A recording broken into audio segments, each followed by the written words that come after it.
बिस्मिल्लाहिर्रहमानिर्रहीम। अस्सलाम वालेकुम। आप सबको B2 चैनल पे खुश आमदीद।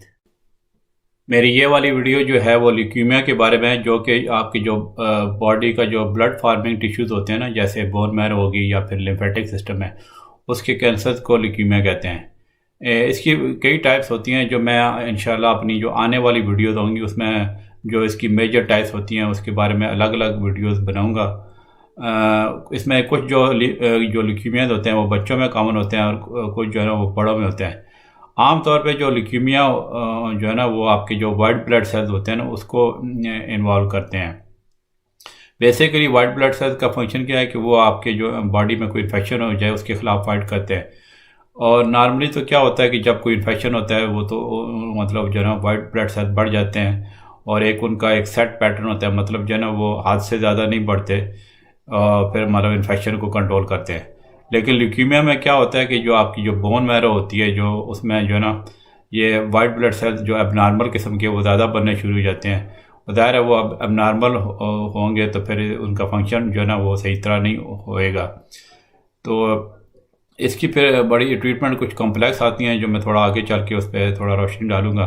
तो पहले तो मैं इसकी सिम्टम बता देता हूँ। सिम्टम जो ल्यूकीमिया की है ना वो वेरी करती रहती है, मतलब जो है ना उसके डिपेंड करता है कि कौन सी टाइप है। तो इसकी जो कॉमन मतलब जो ल्यूकीमिया की जो साइन सिम्टम्स है ना, मतलब जो हर टाइप के वो ये इसमें बुखार हो सकता है, आपको ठंडी लग सकती है, फिर आपको बहुत थकान महसूस होती है, कमज़ोरी महसूस होती है और आपको इन्फेक्शन जो है ना वो बार बार लगने का या ज़्यादा सीरियस इन्फेक्शन होने का ख़तरा होता है। फिर यह कि आपका वज़न कम हो सकता है।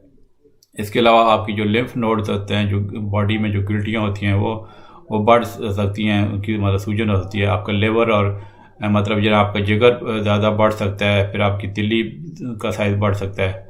इसी तरह फिर आपकी जो है ना कोई थोड़ी बहुत भी जो है ना कोई चीज़ चुभ जाए तो उसमें बहुत ज़्यादा ब्लीडिंग हो सकती है, ब्रूजिंग हो सकती है। आपके जो है ना नाक से वो नक्सीर ज़्यादा आ सकती है। इसके अलावा छोटे छोटे जो है ना आपके जो मतलब जो पेटिकिया हम उनको मेडिकल टर्मिनोलॉजी में कहते हैं, रेड स्पॉट्स आ जाते हैं आपकी स्किन में। फिर यह है कि आपको पसीने ज़्यादा आ सकता है ख़ासतौर पर रात को, और आपकी हड्डियों में दर्द हो सकता है और टेंडरनेस हो सकती है। तो इस तरह की सिम्टम हो तो आप ज़रूर आप जो ना डॉक्टर को चेक कराएं। अब मैं इसकी कॉजेज़ बताता हूँ। इसमें क्या है कि कुछ ल्यूकीमिया की कोई सही तरह कॉज नहीं अभी तक साइंस में वो समझ आई, लेकिन उसमें कम्बिनेशन होता है जेनेटिक फैक्टर्स का, एनवायरमेंटल फैक्टर का। बेसिकली ल्यूकीमिया कैसे बनता है कि जो आपका बेसिकली जो जो ब्लड सेल का जो डीएनए होता है ना वो जो है उसमें म्यूटेशन आ जाती हैं। नॉर्मली तो जो डीएनए मतलब जो सही हो तो उसमें वो क्या नाम है आपका एक जो ब्लड सेल की ग्रोथ का एक नॉर्मल सेट पैटर्न पे वो ग्रो करता है, ठीक है, और उनकी फिर सेल्स की उसी तरह जो है ना डाई हो जाते हैं, डेथ हो जाती है सेल्स की। लेकिन ल्यूकीमिया में क्या होता है कि आपकी जो डीएनए में म्यूटेशन आ जाती हैं, जिसकी वजह से आपकी जो ब्लड सेल्स वो ना उनकी कंटिन्यूस ग्रोथ होना शुरू हो जाती है, मतलब वो एक तरह का हद से ज़्यादा बढ़ना शुरू हो जाते हैं, ठीक है, और वो डिवाइड होते हैं, जिसकी वजह से जो जो जो जो जो जो अब नॉर्मल सेल्स बहुत ज़्यादा तादाद में बनते हैं, तो उसमें जो हेल्दी सेल्स होते हैं ना उसको उस पर वो असरअंदाज होते हैं, उन जो ना मतलब उनका फंक्शन कम हो जाता है, जिसकी वजह से जो हेल्दी जो वाइट ब्लड सेल्स होते हैं उनको कम हो जाते हैं, और इस तरह जो हेल्दी रेड ब्लड सेल्स और प्लेटलेट्स भी कम हो सकते हैं, जिसकी वजह से ये सारी साइन सिम्टम होती हैं। यानी कि एक आम सी लफ्ज़ों में ये कह लें कि जो अब नॉर्मल सेल्स बहुत ज़्यादा जब ग्रो कर जाएँ तो जो हेल्दी सेल्स हैं उस पर असरअंदाज होते हैं। फिर इसकी ल्यूकीमिया की आगे क्लासिफिकेशन हैं, उसमें जो है ना बेसिकली आपकी जो दो टाइप्स की क्लासिफिकेशन है, मतलब एक तो यह कि उसकी और कितनी तेज़ी से बढ़ता है और फिर सेल्स की कौन सी टाइप है। जो स्पीड ऑफ प्रोग्रेशन मतलब कितनी तेज़ी से ग्रो करता है, उसमें एक्यूट ल्यूकीमिया आ जाते हैं, क्रॉनिक ल्यूकीमिया आ जाते हैं। एक्यूट ल्यूकीमिया जो है ना उसमें आमतौर पे जो आपके जो ब्लड सेल्स बहुत इमेच्योर होते हैं, जिनको हम ब्लास्ट कहते हैं, और वो उनका दायरा है वो इमेच्योर सेल्स होते हैं, तो उनका फंक्शन नॉर्मली नहीं हो सकता, जल्दी जल्दी वो मल्टीप्लाई हो जाते हैं, तो इस वजह से वो ना बीमारी जल्दी बढ़ जाती है। और इसकी फिर दायरा ट्रीटमेंट भी एग्रेसिव जो ना होनी चाहिए। फिर जो क्रॉनिक ल्यूकीमिया उसमें भी है कि उसकी फिर आगे कई टाइप्स हैं। उसमें कुछ क्रॉनिक ल्यूकीमिया में बहुत ज़्यादा सेल बन जाते हैं और कुछ जो है ना वो कुछ में बहुत कम सेल्स होते हैं, बनते हैं। उसमें क्रॉनिक ल्यूकीमिया आमतौर पे मैच्योर ब्लड सेल को इन्वॉल्व करता है, और वो मतलब ये ना उनकी फिर एप्लीकेशन और जो है ना वो आस्ता आस्ता होती है। कुछ क्रॉनिक ल्यूकीमिया तो ऐसे होते हैं कि आपको वो कई साल तक वो रहते हैं, लेकिन उनकी कुछ सिम्टम्स ख़ास नहीं होती, और मतलब कई बार तो ऐसे होते हैं कि वो जो है अनडायग्नोज रह जाते हैं। फिर जो दूसरी किस्म की क्लासिफिकेशन है उसमें यह कि जो टाइप ऑफ सेल्स के मुताबिक क्लासिफिकेशन, मतलब लिम्फोसाइटिक ल्यूकीमिया होते हैं जो आपके लिम्फोसाइट्स को इन्वॉल्व करते हैं, मतलब जो लिम्फाइड और लिम्फेटिक टिश्यू में होते हैं, जो मतलब जो लिम्फेटिक टिश्यू आपका जो इम्यून सिस्टम बनाता है। फिर दूसरी टाइप का माइलोजेनस ल्यूकीमिया होता है, जिसमें यह कि आपके जो माइलॉइड सेल होते हैं उनको इन्वॉल्व करते हैं। माइलॉइड सेल बेसिकली वो आगे वो बनाते हैं, रेड ब्लड सेल भी बनाते हैं, वाइट ब्लड सेल, और जो प्लेटलेट जो प्रोड्यूसिंग सेल वो बनाते हैं। अच्छा, फिर जो इसकी जो आगे जो एक्यूट और क्रॉनिक की फिर अलग उस तरह टाइप्स हैं, ठीक है। मतलब जो है सेल्स के मुताबिक उसमें एक्यूट लिम्फोसाइटिक ल्यूकीमिया होता है जो आमतौर पे बच्चों में कॉमन होता है, बड़ों में भी हो सकता है लेकिन ज़्यादातर बच्चों में होता है। फिर एक्यूट माइलोजेनस ल्यूकीमिया AML जो इसको कहते हैं, वो भी कॉमन टाइप है जो है वो बच्चों में और बड़ों में हो सकता है। ज़्यादातर AML जो है ना ज़्यादातर अडल्ट्स में होता है। फिर इस तरह क्रॉनिक लिम्फोसाइटिक ल्यूकीमिया है जो अडल्ट्स में जो है ना वो सबसे ज़्यादा उसका चांस होता है, और जो है ना इसमें ये काफ़ी पेशेंट कई सालों तक ठीक रहते हैं, उसकी ट्रीटमेंट की ज़रूरत इतनी ख़ास नहीं होती।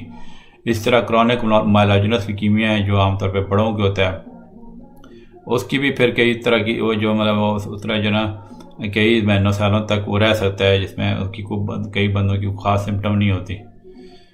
इसके अलावा फिर और रेयर टाइप के ल्यूकीमिया हैं, जैसे एरी सेल ल्यूकीमिया है, माइलोडिस्प्लास्टिक सिंड्रोम है, फिर माइलोप्रोलिफरेटिव डिसऑर्डर है। अब मैं थोड़े रिस्क फैक्टर बताता हूँ। एक तो ये कि अगर आपकी कोई प्रीवियस कैंसर ट्रीटमेंट ली है आपने, लेट से कीमोथेरेपी, रेडिएशन थेरेपी किसी और कैंसर के, तो उसमें रिस्क ज़्यादा होता है। फिर जेनेटिक प्रॉब्लम्स होते हैं, मिसाल के तौर पे डाउन सिंड्रोम के पेशेंट्स को इसका ज़्यादा चांस है। फिर आपका किसी केमिकल से एक्सपोजर हुआ है, जैसे बेंजीन है जो गैसोलीन में पाया जाता है, ठीक है, वो केमिकल इंडस्ट्री में होता है, तो उसका जो है एक लिंक ज़्यादा है। फिर जो लोग स्मोकिंग करते हैं उसमें एक्यूट माइलोजेनस ल्यूकीमिया का रिस्क बढ़ जाता है। इस तरह का फैमिली हिस्ट्री है तो वो भी मतलब एक फैक्टर है, रिस्क फैक्टर। मतलब किसी फैमिली में अगर आपके है तो उसमें आपका ज़्यादा चांस है। अच्छा, अब इसके मैं आपको थोड़ा डायग्नोज करने का तरीका बताता हूँ।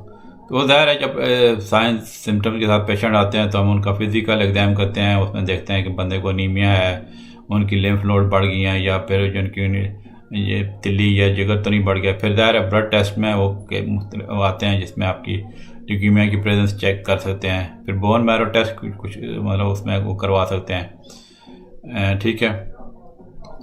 अब इसमें थोड़ी मैं आपको ट्रीटमेंट बता देता हूँ। ट्रीटमेंट जो है ना वो डिपेंड करता है कि ल्यूकीमिया कौन सी टाइप का है, ठीक है, और या फिर दूसरे बॉडी के हिस्सों में फैल गया है या लोकल मतलब ब्लड में ही है। मिसाल के तौर पे अगर कुछ जब एडवांस स्टेज में कैंसर ब्लड का सेंट्रल नर्वस सिस्टम में भी जा सकता है, उसमें कई ट्रीटमेंट ऑप्शन आती हैं, जिसमें कीमोथेरेपी आ सकती है जो ज़्यादा मेजर जो है टाइप है, मतलब टाइप ऑफ ट्रीटमेंट है आपकी जो है ना ल्यूकीमिया के लिए। बेसिकली वो केमिकल्स उसमें यूज़ होते हैं ड्रग्स में जो आपकी ल्यूकीमिया सेल्स को किल करते हैं। उसमें सिंगल ड्रग भी दी जा सकती है, कम्बिनेशन ड्रग भी दी जा सकती हैं, पिल फॉर्म की मतलब गोली की सूरत में भी दे सकती है, या फिर आपके इंजेक्शन डायरेक्टली वेन में लगा सकते हैं। फिर टारगेटेड थेरेपी है। बेसिकली ये होता है कि वो आपकी जो कुछ ख़ास किस्म की एबनॉर्मलिटीज़ होती हैं ना कैंसर सेल, उसके साथ वो उस टारगेट थेरेपी फोकस करती हैं, ठीक है। अच्छा, फिर इसके अलावा रेडिएशन थेरेपी आ सकती है, जो मतलब बॉडी को रेडिएशन देते हैं, मतलब आपके जो उसमें एक तरह का पेशेंट को टेबल पे वो होता है लेटा हुआ, तो फिर वो मशीन एक तरह की उसके आगे चलती है, जहाँ पर जो है प्रिसाइज पॉइंट्स पे जो ल्यूकीमिया का ज़्यादा वो हो, ठीक है, ल्यूकीमिया साइज मतलब जहाँ पे ज़्यादा कलेक्शन हो उनकी, उसके हिसाब से रेडिएशन देते हैं। फिर ज़ाहिर है फिर बोन मैरो ट्रांसप्लांट भी हो सकता है। उसमें फिर बोन मैरो ट्रांसप्लांट में कभी कभी जो है ना पहले उससे हाई डोजेस कीमोथेरेपी और रेडिएशन थेरेपी की वो देते हैं ताकि जो ल्यूकीमिया प्रोड्यूसिंग सेल्स जो है ना वो ख़त्म हो जाएं।